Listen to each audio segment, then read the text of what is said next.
السلام عليكم ورحمة الله وبركاته. الحمد لله الذي جعل ذكره طمأنينة للقلوب وجلاء لها عن عرين الذنوب ومطردة لوسواس الخناس المكذوب، والصلاة والسلام على سيدنا محمد الداعي إلى كل فعل محبوب وأمر مطلوب، وعلى آله وأصحابه المقتفين سبيله على خير أسلوب. أما بعد، فيقول رب تبارك وتعالى في كتابه المنزل: فأنا أعوذ بالله من الشيطان الرجيم، بسم الله الرحمن الرحيم. يا أيها الذين آمنوا كتب عليكم الصيام كما كتب على الذين من قبلكم لعلكم تتقون، أياما معدودات، فمن كان منكم مريضا أو على سفر فعدة من أيام أخر، وعلى الذين يطيقونه فدية طعام مسكين، فمن تطوع خيرا فهو خير له، وأن تصوموا خير لكم إن كنتم تعلمون. شهر رمضان الذي أنزل فيه القرآن هدى للناس وبينات من الهدى والفرقان، فمن شهد منكم الشهر فليصمه، ومن كان مريضا أو على سفر فعدة من أيام أخر، يريد الله بكم اليسر ولا يريد بكم العسر، ولتكملوا العدة ولتكبروا الله على ما هداكم ولعلكم تشكرون. وإذا سألك عبادي عني فإني قريب أجيب دعوة الداعي إذا دعان، فليستجيبوا لي وليؤمنوا بي لعلهم يرشدون. صدق الله العظيم. Brothers and sisters, Allah subhanahu wa ta'ala has blessed us with a month of Ramadan on our doorstep. And as with the approach of this month every year, living as we do in a context of a different culture, we are not only in danger of missing the message of Ramadan, but we are also in danger of changing it into something else. So if I should ask you, what is Ramadan about, you will give me the textbook answers, the answers that we generally read in books and we are supposed to know about, which is Ramadan is a month of fasting, forgiveness, Quran, and it's for Taraweeh, etc. But knowledge that you say on the tongue and knowledge in the heart are two different things. If we were to judge people's actions and the way they react to Ramadan, the way they treat Ramadan in their actions and in their time allocation and their resource allocation, we find that there's a whole host of different understandings of what Ramadan is. Rasulullah sallallahu alayhi wa sallam saying in this hadith, al-ilmu ilman, ilmun ala al-lisan wa ilmun fil qalb, that knowledge on the tongue and knowledge in the heart. Wa ilmun so the knowledge in the heart is the beneficial knowledge, and the knowledge on the tongue is hujjatullahi ala ibn Adam. It is proof against you. Now, when we look at people's behavior and to get the answer to this question, what is Ramadan really about, we end up with answers like these. Ramadan is an opportunity to lose weight.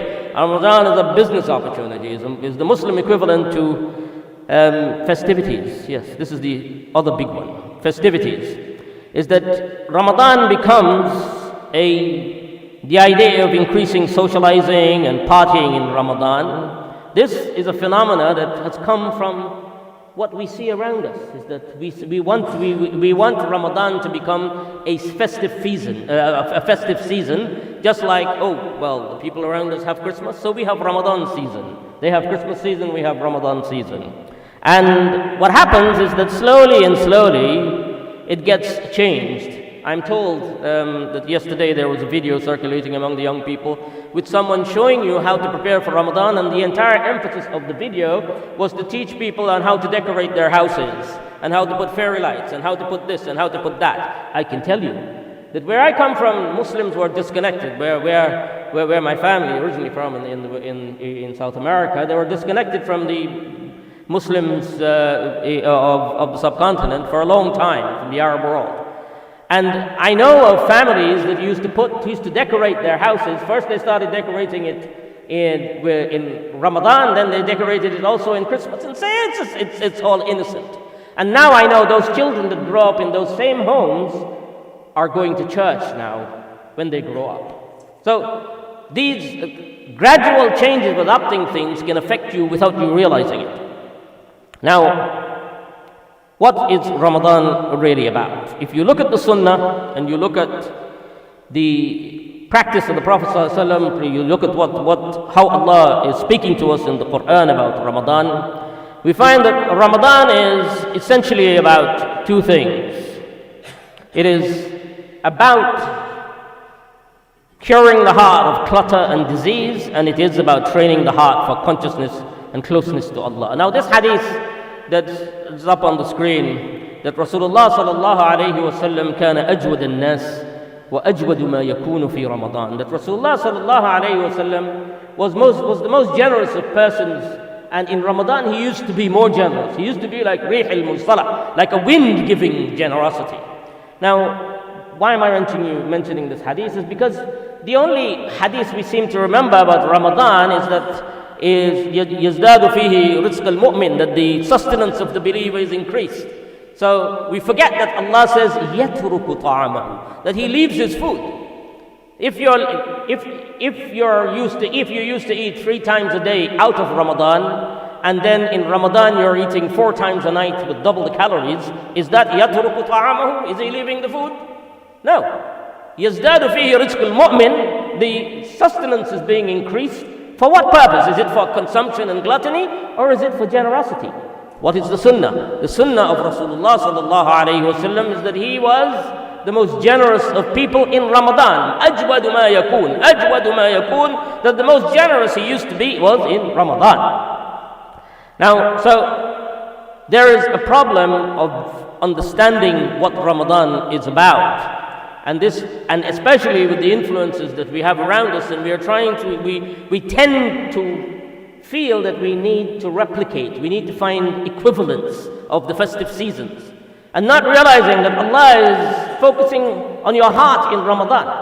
Allah is saying, لَعَلَّكُمْ تَتَّقُونَ, that this is what this is about. This is book of Quran.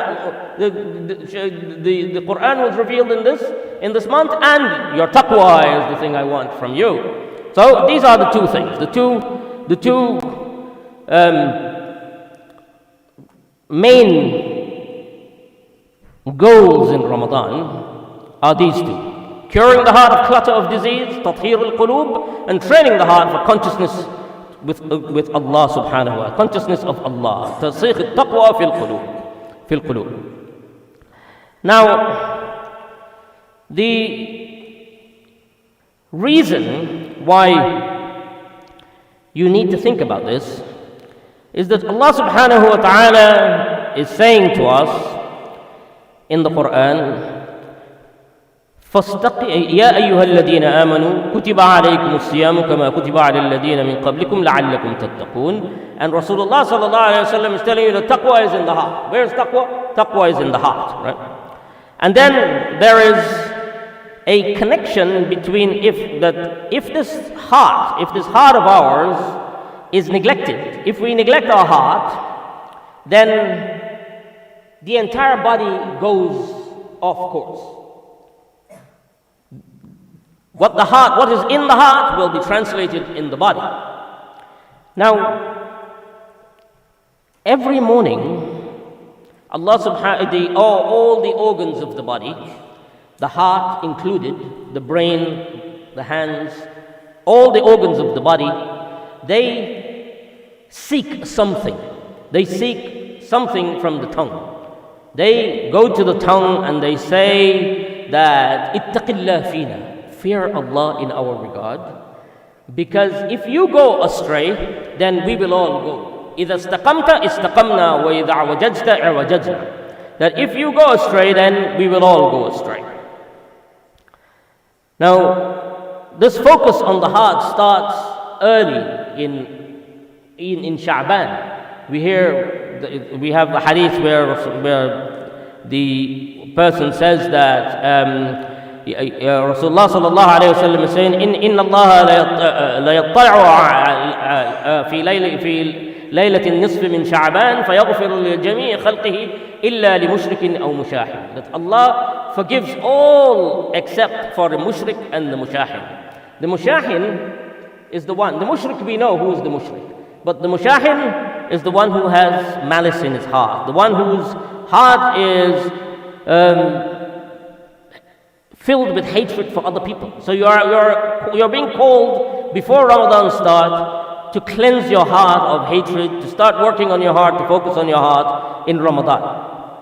Now, that is followed إذا أصبح ابن آدم فإن الأعضاء كله, to recognize that Allah subhanahu wa ta'ala is focusing on your heart in Ramadan, but then again you have the heart and the body all seeking istiqamah. 17 times, at least 17 times a day, we are saying ihdina as-sirat al-mustaqim. We are saying to Allah that we want sirat al-mustaqim, we want istiqamah. And istiqamah is to be on the straight path, is to be steadfast and not to waver. Now, Allah subhanahu wa ta'ala says, فَاسْتَقِمْ كَمَا أُمِرْتَ وَمَنْ تَابَ مَعَكَ وَلَا تَطْغَوْا. That to stay on the right course and remain so. Now, in the tafsir of what is istiqamah, Sayyidina Umar radiallahu anhu was asked, what is istiqamah? And he, on the member, he said that istiqamah, and that, okay, before I tell you that, you should also recognize that istiqamah is the key to your deen. The entire success of your deen is linked to istiqamah. A person came to Rasulullah sallallahu alayhi wa sallam and said, tell me something about the deen, a key to the deen. Give me a formula that I can follow, and if I follow this one, then I wouldn't need to follow anything else. I wouldn't need to follow, I will hold on to what you say, and I wouldn't need to do anything else.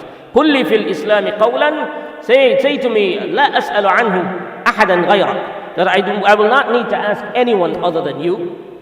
So Rasulullah sallallahu alayhi wa sallam said to him, قل آمنت بالله ثم استقم. I believe in Allah and then remain steadfast. Now, what is the opposite of istiqamah? The opposite of istiqamah is something called rawaghan. قال عمر رضي الله عنه الاستقامة أن تستقيم على الأمر والنهي ولا تروغ روغان الثعالب. Istiqamah is to be steadfast and not to deviate like from the course, like the swerving of a fox. Now, how many of you have seen a fox running at night? When a fox is running, how does it do? It doesn't run in a straight line. It moves this way and then suddenly turns left, suddenly turns right. Every whiff it smells something, it turns left and right. And that is known as Rawaghan. And Sayyidina Umar radiallahu anhu is reminding us here that is the behavior of someone who is following his desires, who every whiff, just like a fox. So this is the meaning of the word Rawaghan. Raga yarugu and dhahaba yaminan wa yasaran bisur'ati. This is the translation of this is the meaning of it in the dictionary. Diverted. Now, Allah subhanahu wa ta'ala also says to us, اقترب للناس حسابهم وهم في غفلة معرضون. This is a type of معرضون, that you are now heedlessly turning away. اقترب للناس حسابهم, that their reckoning has come close, but they are in ghafla. They are heedlessly turning away. There's no whenever a reminder comes to them anew from their Lord, they are at play. ما يأتيهم من ذكر من ربهم محدث إلا استمعوه وهم يلعبون. That whenever something comes to them, they are in a state of play. This is the type of mindset that is being described. That you're in a state of play. لاهية قلوبهم. Their hearts are distracted hearts. Just like the fox is distracted by left and right. Rawaghan. Now, I want to talk to you about the place where this takes place. And cognitive control, and as Brother Ishaq told you, that I'm going to draw from both areas, from the Quran and also from cognitive science, to explain to you what is going on. There's a reason why I want to tell you this, is that the brain, the front part of the brain, this part of the brain is called the prefrontal cortex. And this is where the control is located. This is where you control things from. This is where you have cognitive control. Now, for a long time, and I'm going to go through the history of this, why I need to talk to you about this, is because this was for a long time known and recognized in science, and was seen in science as the silent lobe, that it was superfluous, it was redundant, it was useless, it didn't do anything. And the reason for this was that, first of all, they didn't find anyone who had injury to this part of the brain was affected in a big way. And they thought that this was just like you had the appendix, that this part of the brain is also extra. So it wasn't needed, and so they called it the silent part. Lots of scientists started calling this the silent lobe. And one of the ways in which scientists first started to figure out what the brain is doing is by looking at the shape of the head, by the bumps. And this was known, and they gave it a fancy scientific name to make it look scientific, but it was complete nonsense. It was absurd, and it was known as the name they gave it was phrenology. That if you had certain bumps in certain shapes, then that you can judge character and personality of people through that. That's where it started. And then eventually they came up with this idea that this frontal part, this prefrontal cortex, where the control is, was useless. Nothing happened there. And one of the things that galvanized this, that made this really, this idea stick in science for over a century. People believe it's because of an accident. An accident happened. There was a railroad worker, a person working in the railroads, and this is in America, he was, when they were blasting through the rocks to lay the railway lines, they used to drill holes, put gunpowder in it and a wick, and then pack it with sand, and then pack the gunpowder down, the sand down with a long iron rod. And one day there was this man called Phineas Gage. This was Phineas Gage, and in 1848 he forgot to put the sand, and he slammed the rod into the hole. So what happened? It exploded. The rod, that long rod, became a bullet and flew up into his face, through this behind his eye, up through his skull, and went up into the air. So it damaged the front part of his brain, but he didn't become unconscious. They patched him up, took him to the hospital, and after a few weeks he recovered, and he lived for 11 years after that. Now, Phineas Gage became the icon for this theory that this part of the brain does nothing. It's an extra bit, and everyone would cite him. So then, further, in 1935, in London there was a neurology surgery. This was the Neurology Congress in 1935. There was a man called, a physician called Antonio Moniz. He decided to come up with this idea and present it to this conference, that because this extra part is in the brain, it's there, we should consider removing it or damaging it or cutting it off to deal with any type of mental illness. Any type of mental illness you have, any type of difficulty in character, that maybe this is what's causing all the confusion in all these ill people, the people with autism. In those days, they didn't know about autism, but any character difficulty, that we should use this. And because they had this accident that happened, people justify it and say, yeah, maybe it's an extra bit, maybe it's causing trouble, we should just cut it off. So he did the first experiment, he did the first procedure. And the first procedure he did, he used alcohol, destructive alcohol. He injected into people in the asylums, into their brain to destroy this part of the brain, and then to wait to see what happens. And they thought that, okay, the person calmed down, it was fine, so we'll continue. And then he devised blades. He had some. Now, this procedure was known as frontal lobotomy. This is what it was called, frontal lobotomy. And it became widespread. And they devised blades that they can stick in through the eyes and also through surgery to cut this part out, cut this frontal lobe out, cut it completely, to disconnect it from the rest of the brain. And we're not talking here about, a few people, tens or thousands. We're talking here about thousands and thousands of people, tens of thousands. In America, there was a doctor called Walter Freeman. He devised a new way to do it with an ice pick. That he will stick an ice pick through, lift the eyelid and stick it in there, and wriggle it around, and you'll cut this bit out. You'll disconnect this bit. Okay. That became the standard understanding, that that this bit did nothing, and now if you cut it off, then it will help you to manage your life. And so in America alone, there were some 40,000 people who had this procedure.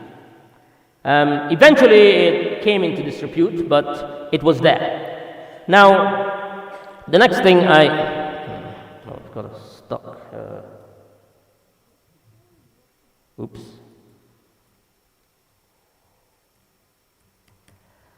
Gosh. It's stuck.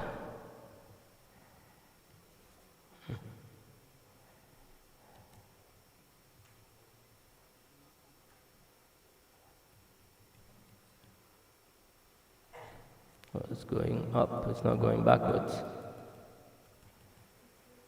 Oh yeah, there we go. Now, 1,000 years before this was all happening, before this all began, Allah subhanahu wa ta'ala revealed in the Quran something that gave us an idea that this part of the brain was important. And this is in Surah Al-Alaq. Allah subhanahu wa ta'ala says, أَلَمْ يَعْلَمْ بِأَنَّ اللَّهَ يَرَى. Do they not know that Allah sees? That Allah sees them.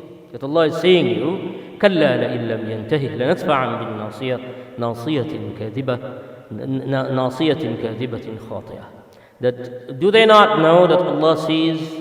No, if He does not desist, we will surely drag him by the forelock. That's a straightforward sentence, we all understand. But then Allah adds an extra bit. He says, نَاصِيَةٍ كَاذِبَةٍ خَاطِئَةٍ. That a lying, sinning forelock. This is giving agency to this part of the brain, to this part of the head. Allah is saying that this part, there is something special about this part. And He's giving that this is being given volition, is given responsibility, that that this is in order to tell a lie, you have to have cognitive control. You have to be in control. You have to think. You have to be able to think about it. To commit a sin, you have to be in control. And this is what we see. And then from that we have إِلَّا هُوَ أَخِذٌ بِنَاصِيَتِهَا. Then for there are other ayah that talks about it. Allah is in control of this. وَإِنَّ رَبِّي عَلَى صِرَاطٍ مُسْتَقِيمٍ نَاسِيَتِي بِيَدِهِ. We're saying to Allah to take control of this area. Now, what we later found out with the emergence, with the development of technology, is that this area that they thought was useless and silent, it was actually one of the most important parts of the brain. It is the part that in where cognitive control is located. This is through this, the other parts of the brain are connected with it, through which you will have control. If not, then you will be running left, right, and scattering. You wouldn't have the ability to pursue your goals. You would have goals in your mind, but you wouldn't be able to follow them. You will become scattered in your thoughts. So what happened to the people who had this frontal lobotomy? The people who had their nasiya, who had their prefrontal cortex damaged, what happened to them?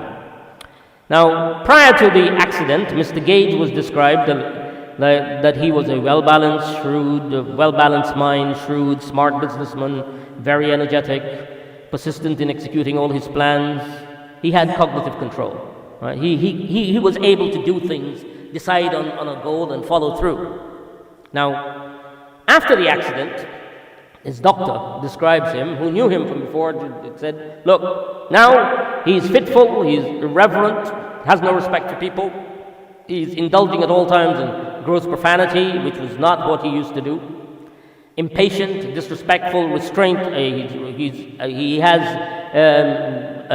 he hates being given advice, he's capricious, he's erratic, and he's vacillating, he's moving left and right, everything he does, he's wavering and dithering, devising plans for future operations, and which after sooner or later he arranged another plan. He could make a plan for it and then procrastinate, and then like the fox. So in other words, he had Rawaghan. He had Rawaghan with the shifting of focus. He couldn't follow through on his goals. And the same for the people who had the operation done. The people who had this frontal lobotomy, who had this surgery, they were described they became immature, tactless, hasty, petulant, explosive, and displaying general signs of lack of control. Most of these people who had this they lost control, suffering from Rawaghan. Okay. Got stuck again. Okay. Now,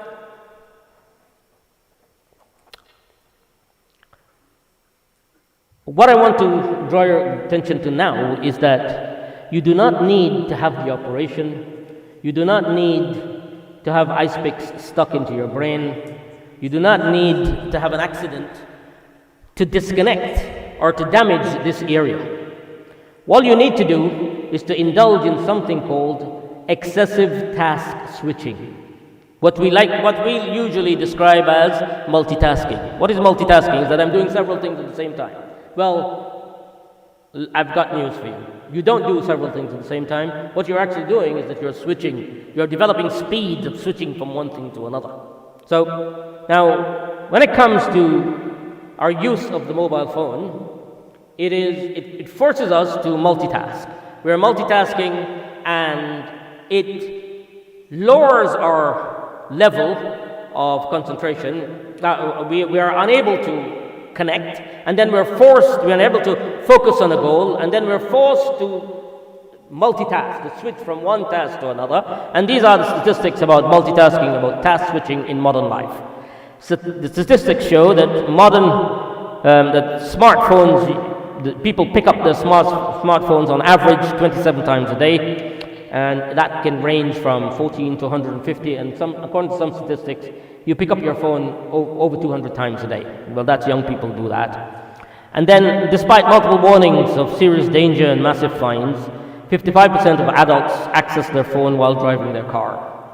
And then 33% of adults use their phone at the dinner table. 19% admit using their phones in places of worship, while worshiping. And then 12% uses it in the shower. These are the statistics, yes. And you can buy waterproof casings for shower, and 9% even during intimacy. So it is a serious problem. Now, the effects of task switching and of being in a state of continuous partial attention is that It takes between 12 to 23 minutes for your mind to settle on a thought, to settle down from a thought, right? So if you're thinking about something and then you switch to something else, it will take you time to settle down, right? One task will bleed into the other, and that will affect your ability to concentrate. And the same thing will happen if you keep doing it, then you will end up with, there is a cost of switching. You don't just switch, but there's cost of switching and bleeding into the other event. Constant fragmenting of your attention can permanently reduce the ability for concentration. That's what happens. Your ability to concentrate. And then constant interruption also causes a shallowing of your attention capacity, that you're unable to think. When you're focusing on any particular task, it becomes more difficult to think deeply about something. Depth and concentration goes. And this happens if you're constantly switching, then eventually it damages your ability to do it. It permanently damages the ability to do it.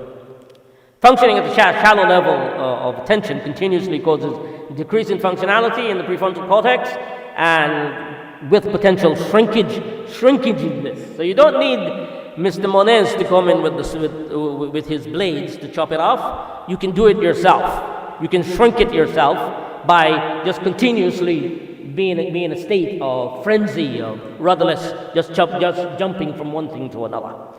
And then it becomes dysfunction. And there's an example here, Dr. Rosen's, his research team, they went through schools in America, and they studied hundreds of school children, looking at them on 15 minutes periods to monitor what they're doing while they're studying.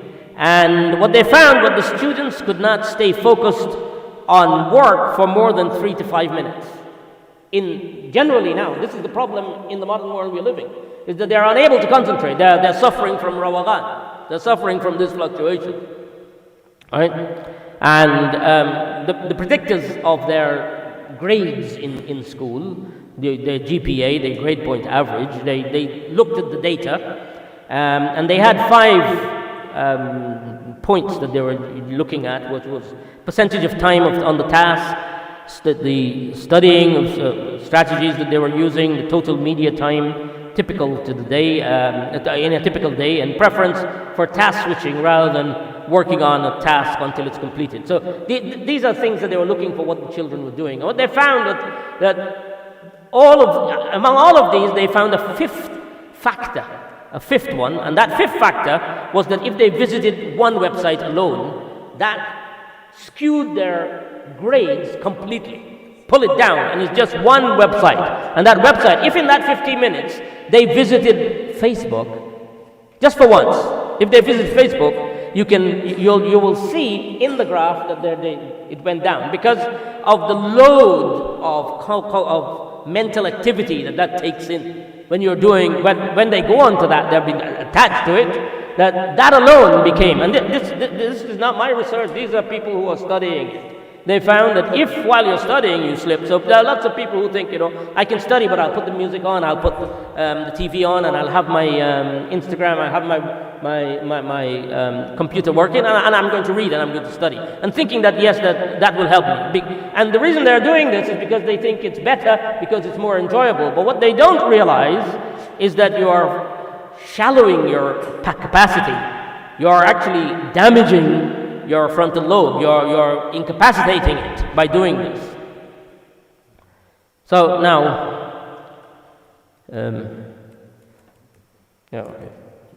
oops.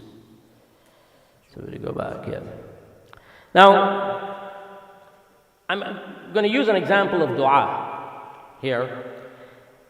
Cognitive control is made up mainly of 3 things: attention, your working memory, and goal management, right? That you are able to perceive a goal and goal actualization, to follow through with the goal. So if you have the goal of making dua, that's your cognitive control for making dua, what will it be? It will be like, look, I'm going to ask Allah for this, and I'm going to say it in a nice way. I'm going to say it in a way that Allah is going to listen to me, and Allah is going to accept what I'm saying. That is your goal, right? So you need to pay attention to that. And you need to keep that in your memory, and for that you need your working memory. That, look, all these things I'm going to ask for, I need to keep that in memory. And the next thing I need to do is to pursue the goal. And this is what goal actualization is, and this is how the process works. This is what is cognitive control.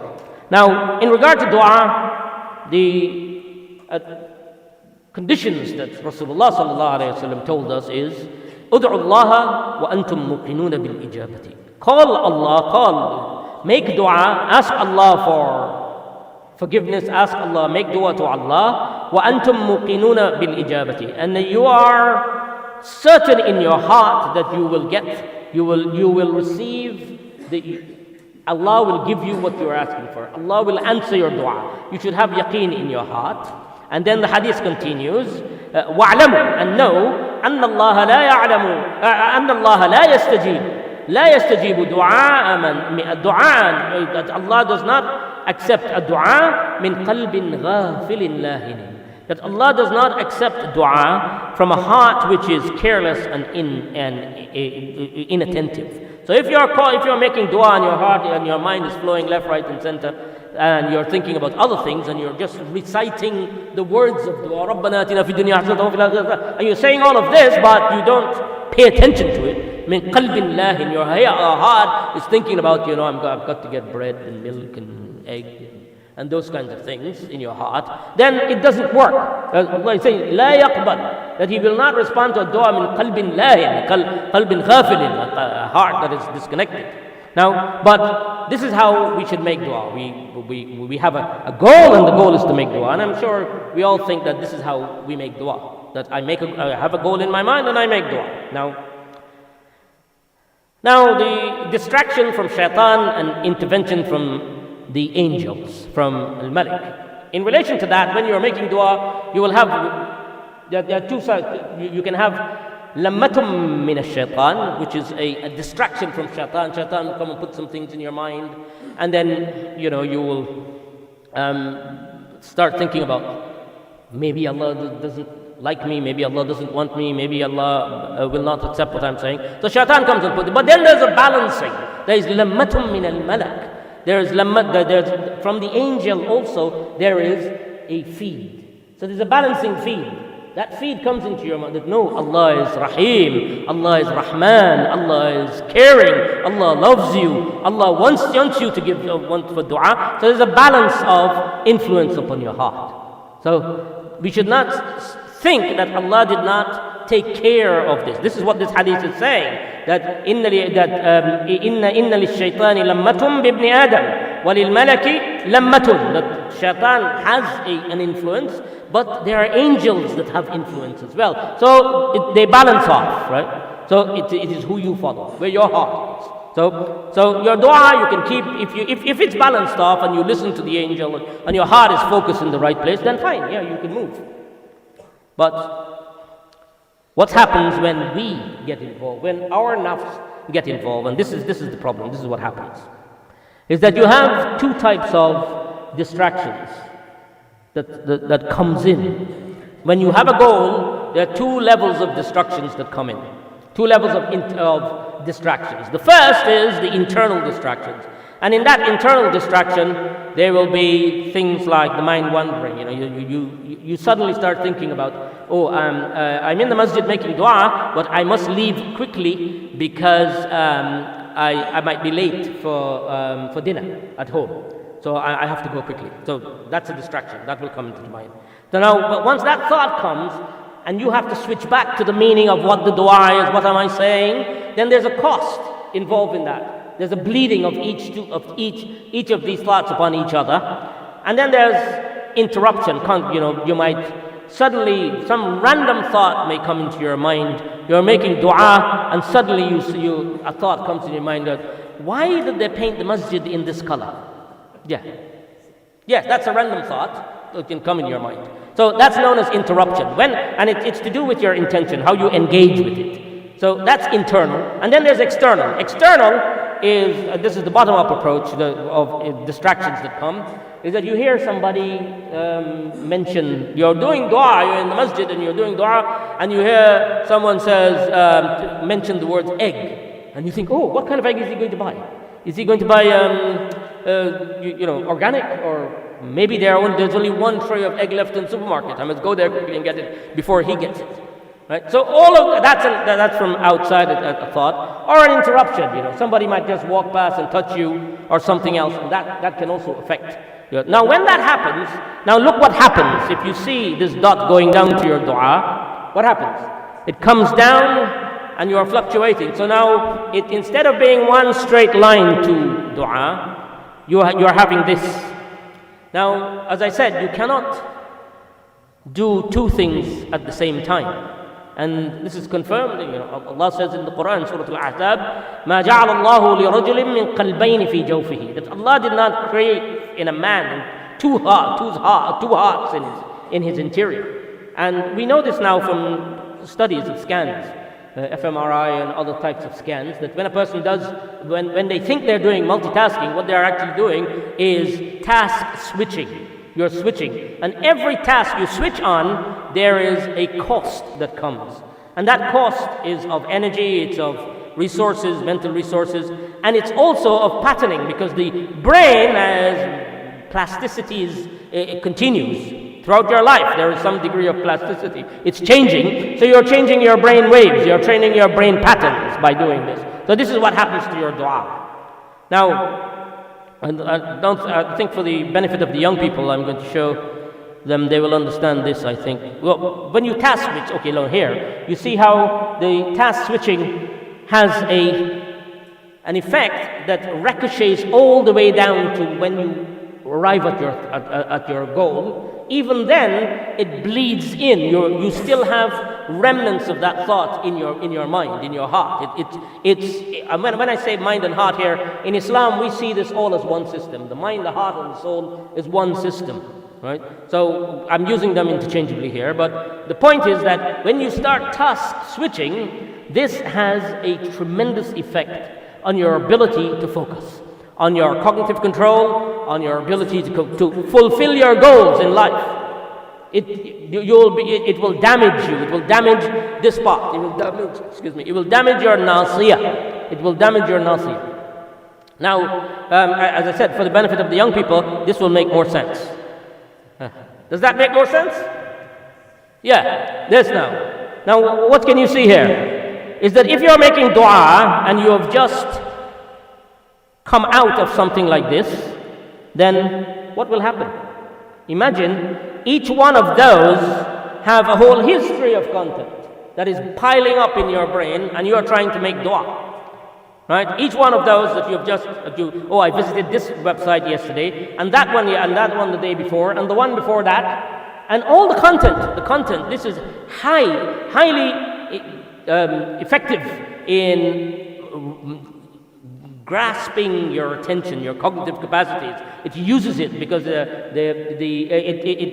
sticks to the way, to your memory and your short-term memory, your working memory. It leaves traces, powerful traces, in those interactions. So this is what happens. So now tell me what's happening here. What would happen if you were to visualize this and you are making dua and you have to pull yourself out of this? Would it be difficult? You can see it now. It is difficult, right? It is difficult. Now, let me ask you this. How many adverts did you see yesterday?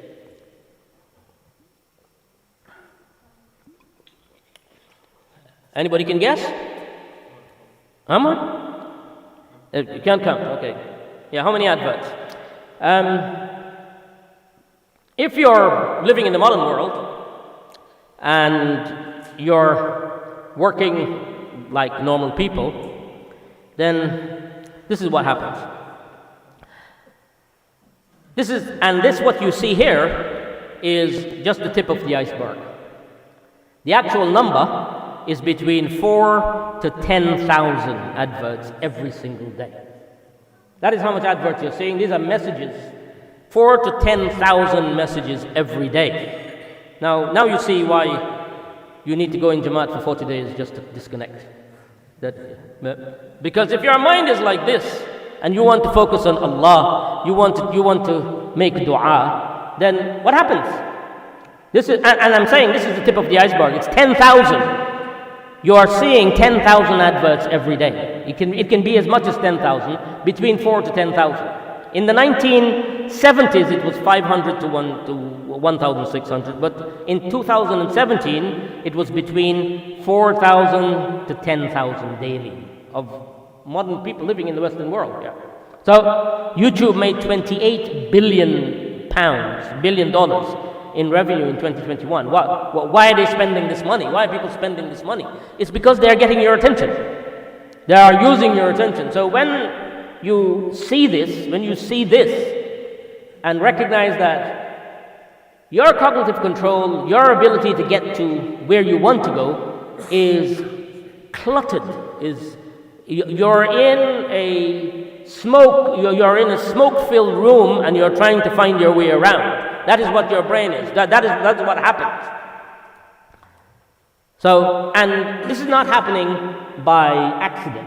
This is the other thing that you need to understand, is that addiction is required to capture enough of your attention and time so that it can be monetized and traded. Yes, they want your attention. This is a business model. The more they can keep you addicted, the more of your attention can be sold. So this cost to your nausea, this cost to your prefrontal cortex, this cost to turning you into the behavior of Rawaghan and like a fox, this is being sold. This has now become a model, and it's designed because there are now people who are known as attention engineers. They're specialists in this, and they use techniques in behavioral psychology, like in embodied psychology, in embodiment. Embodiment is that anything you do has an impact on your heart, right? The heart affects the body, and the body also affects the heart.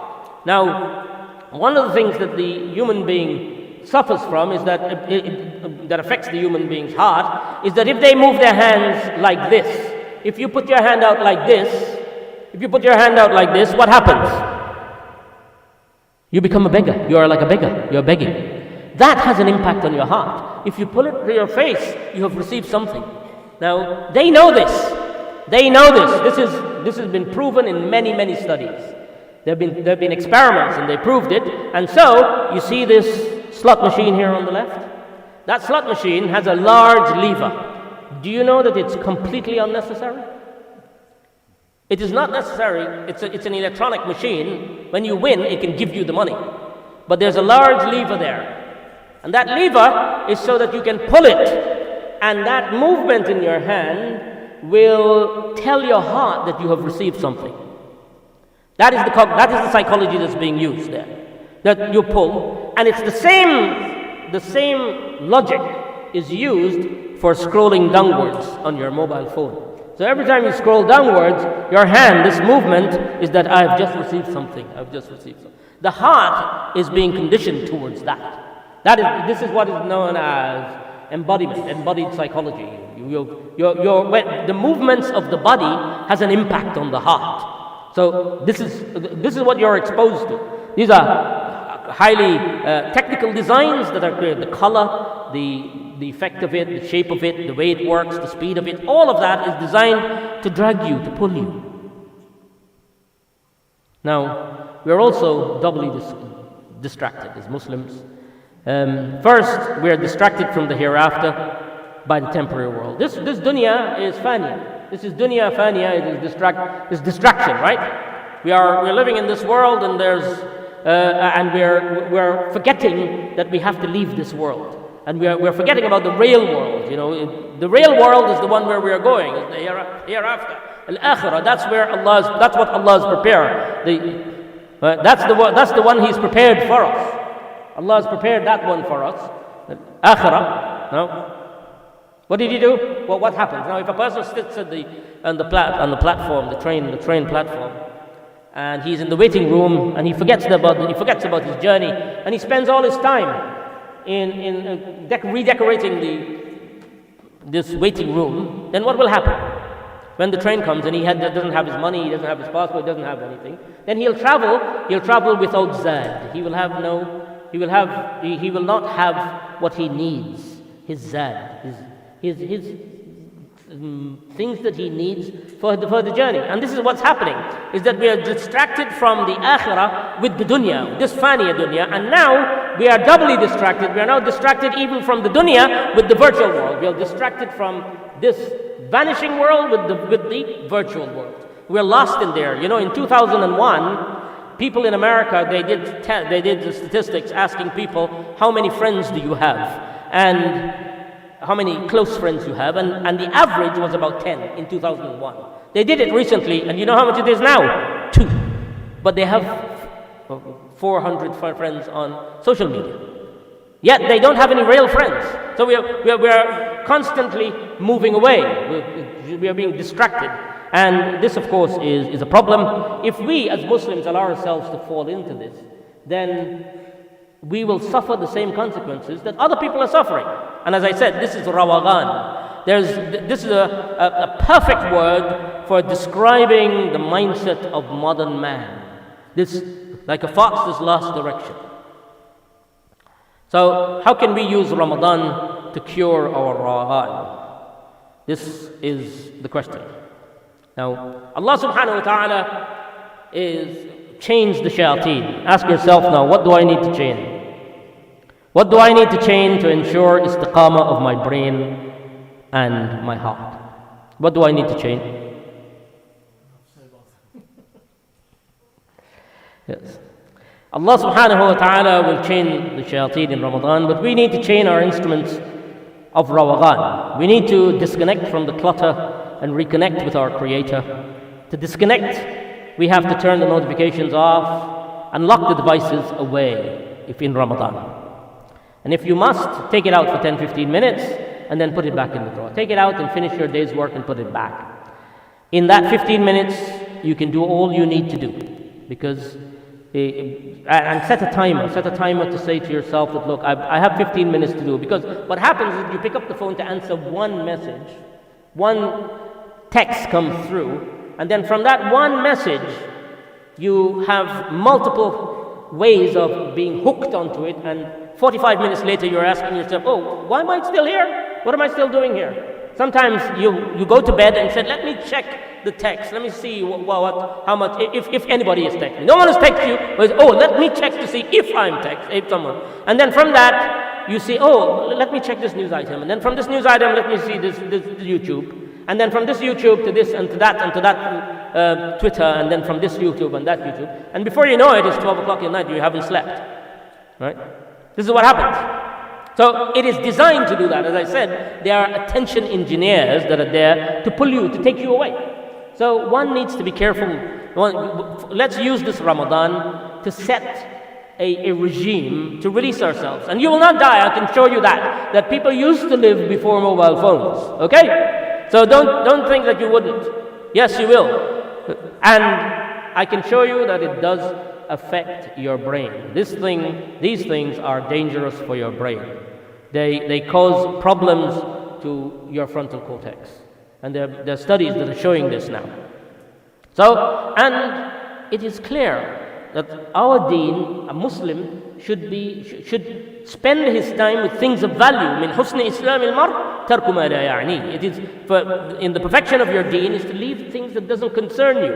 You shouldn't worry. Nothing bad will happen if you do not know who ate a cheesecake for dinner in London last night, right? Or you don't get a picture of the cheesecake. Nothing bad will happen to you. So, and if there's another reason why people say, oh no, I can't leave my phone. What if there's an emergency? Yes, well, there used to be emergencies before mobile phones. And if there is an emergency, then the emergency service will deal with it. People will find ways to come and meet you, to come and talk to you. So don't allow this to take you over. The second thing you could do to use Ramadan to cure your Rawaghan is to adopt the spirit of i'tikaf. What is the spirit of i'tikaf? Is in Ramadan. Ramadan is the month in which i'tikaf is prescribed, and i'tikaf is secluding oneself from the world in the house of Allah. Al-khulwatu ma'allah. The pious used to bid farewell to their acquaintances in Ramadan. and to mark the seclusion. They said أثر عن بعض السلف أنهم كانوا يودعون بعضهم في أيام رمضان بسبب انشغالهم بأعمال الاعتكاف والذكر والقيام. So they used to bid farewell to one another and say that, this is Ramadan coming now, we have to focus on our heart, we have to focus on other things. So this spirit of i'tikaf is going back to the masjid. Being in ribat in the masjid, this is part of it. الملائكة تصلي على أحدكم ما دام في مصلاه. That the angels, Allah will reward you if you're in the masjid. So you reconnect, you are in the masjid, the angels will send salam on you. They will salute you, they will pray for you, and they will say, Allahumma ghfir lahu, Allahumma arhamhu. When you're in the masjid and you're disconnected, you're now connected, you're in Allah's house. Haqq al-dayf. What is the right of the guest? Haqq al-dayf. And yukrimahu. You are the guest of Allah in Allah's house.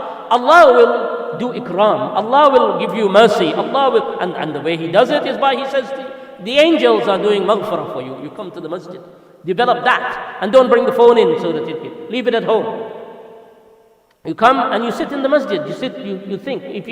If you're waiting for salah, ما دامت that ولا يزال أحدكم في صلاة, that you are in salah, ما دامت الصلاة تحبسه, that you are actually in salah as long as you're waiting for salah. If it's a salah that's holding you there, then you are getting reward of salah. So spending time in the masjid is another way of, and not just come for tarawih and then run home. And then go back to the gluttony, as I said. He says, "Oh, يزداد فيه رزق المؤمن." My sustenance increase. I have to go home and eat a 4-course meal. No, Ramadan is for you to يترك طعامه. Allah is saying يترك طعامه, that He leaves His food. Now, how does that sit with you who eat more in Ramadan? What did you leave then? No. So that is the second thing you need to do, and the third is to use Quran to clean away your Rawaghan and polish your heart. That is because Ramadan is the month of Quran. So, and as I said, in Islam, brain, heart and soul are all part of the same system. And for that, one of the consequences of Rawaghan is the hardening of the heart. Because you become, there's qaswa, as we said, Phineas Gage, the man who had the accident, he became very rude and had hard-heartedness, he came into his heart. So to cure, one of the ways of curing your Rawaghan, the ill effect of being dragged around into things that do not concern you, it causes encrustation in the heart, like rusting of the iron. When you leave iron out rusting in the open, then that will affect it. The water will affect it. And as the riwayah in Imam Bayhaqi reports, that عن ابن عمر رضي الله عنه قال صلى الله عليه وسلم إن هذه القلوب تصدع, that these hearts go rusty, and they كما يصدع الحديد إذا أصابه الماء قيل يا رسول الله ما جلاؤها. Then Rasulullah sallallahu alaihi wasallam was asked, what is its cleaning? How do you polish your heart after it's been encrusted? And he said two things: كثرة ذكر الموت وتلاوة القرآن. These are two things that will do. Yeah? Because the Quran is شفاء لما في الصدور. So polishing needs repetition and scrubbing. When you clean something, if something is encrusted and you have to clean it, what do? You rub it. You have to crush. There's rubbing and scrubbing. And this is what we found in the practice first of Rasulullah sallallahu alaihi wasallam doing revision of Quran in Ramadan. Excuse me. But then also with the Salihin, Imam Bukhari rahmatullah alayhi used to recite the whole Quran every day in Ramadan. This is the scrubbing, repeating. Yeah, they knew the meaning. Imam Malik rahmatullah alayhi, for 11 months of the year he used to teach hadith. But as soon as Ramadan came, he closed the hadith and started with Quran, just Quran, night and day. And in normal days, Imam Abu Hanifa rahmatullah alayhi, he used to recite sometimes one ayah all night, just pondering on it, just pondering. That we have to prepare for Yawm al-Qiyamah. But then as soon as Ramadan came, he switched. He would recite a whole Quran, and according to some reports, 60 times he would finish the whole Quran. And the same for Imam Shafi'i. And B. Safiya here, Does anyone know who Bi Safiya is? Rahmatullah alayhi. She is the mother of Maulana Ilyas Rahmatullah alayhi, the founder of Tabligh Jamaat, and the mother of Maulana Yahya, who is the father of Shaykh Zakaria Rahmatullah alayhi. She used to recite a whole Quran and 10 juz every day in Ramadan. She used to finish 40 khatams every day. And she was a great woman, mashallah. But the reason I mentioned this one is because we tend to think that, look, this is only for the men to do. We only the men to engage with Quran and memorize Quran. No, it is for everyone. And there are many examples of this. In the Sahaba and also among the families of pious predecessors of Salaf al-Salih, that the women also can engage with Quran while they're cooking, while they're doing their work. If you memorize Quran, we should bring back this practice of females also memorizing Quran. And don't be worried, Ibn Rajab rahmatullah alayhi says, وَإِنَّمَا وَرَدَ النَّهْيُ عَنْ قِرَاءَةِ الْقُرْآنِ فِي أَقَلِّ مِنْ ثَلَاثٍ عَلَى مُدَاوَةِ عَلَى ذَلِكَ. That the prohibition of not reading the Quran in less than 3 days, that is if you do it on a continuous basis. That's what Imam Ibn Rajab says. He says, فَأَمَّا فِي الْأَوْقَاتِ الْمُفَضَّلَةِ كَشَهْرِ رَمَضَانِ. As for the special occasions, special moments, special occasions like the month of Ramadan, خصوصا الليالي التي يطلب فيها ليلة القدر, and especially in those nights in which you're searching for ليلة القدر, etc. أو في أماكن المفضلة كمكة لمن دخلها من غير أهلها فيستحب الإكثار فيها من تلاوة القرآن اغتناما للزمان والمكان, وهو قول أحمد وإسحاق وغيرهما من الأئمة, وعليه يدل عمل غيرهم. He's saying that this is what they all used to do. So this polishing of the Quran, used Quran, the words, the letters of the Quran, each word, each letter of the Quran has miraculous effects on your heart of cleansing. And Rasulullah sallallahu alaihi wasallam is telling us that jila'uha is kasratu zikr al-maut wal Quran al-Kareem. So making Ramadan this opportunity to deal with your Rawaghan. And finally, the fourth thing that you can do to deal with your Rawaghan in Ramadan is to think about death. Think about it. Think about your journey back to Allah. Sayyidina Uthman radiallahu anhu, he used to cry when he at the grave, when he comes in front of the grave, and they used to say, "Oh, you hear about Jannah and Nar, and you don't cry. Well, what is this? You cry so much in front of the grave." And he said, "Inna al-qabra awwalu manzil min manazil al-akhirah." That this is the first stage in the stages of akhirah. فَإِن نَجَا مِنْ فَمَا بَعْدَهُ أَيْسَرَ مِنْ. And so if you are successful at this first hurdle, then everything else after it is easier. Hey. وَإِن لَمْ يَنْجُ مِنْهُ فَمَا بَعْدُهُ أَشَدُّ مِنْهُ. That if he fails at this first hurdle, everything that comes after it is worse. So think about that. قال الله تعالى وتزودوا فإن خير الزاد التقوى واتقون يا أولي الألباب. تزود, your zad, prepare for your journey, and I end with the قول سيدنا علي رضي الله عنه about taqwa, that the meaning of taqwa is الخوف من الجليل والعمل بالتنزيل والرضا بالقليل والاستعداد ليوم الرحيل. Is fearing Allah, bringing Allah back into your heart. Use this Ramadan for avoiding or getting out of this clutter that we are creating now with these devices, and reconnecting, stripping the clutter and connecting to the Creator. That's what we want. Stripping the clutter and connecting back to the Creator. خوف من الجليل, that Allah is watching me. Allah say, ألم يرى أن الله يرى. Did he not know that Allah is seeing me? This is what. So we don't want قلب غافل واللاهٍ. We don't want those hearts that are distracted and that are disconnected, like these people who stick the knives in and cut your control. And عمل بالتنزيل. عمل بالتنزيل is to follow the rules, stick on path, istiqamah, following what Allah has ordered you to do, and الرضا بالقليل. These 10,000 messages of adverts you're seeing, what are they saying? They're saying that you need to get more of this dunya. You need to acquire it in order to be successful. You need to get more material stuff, right? You need to get more of that. That if you don't get this product, and you don't get that product.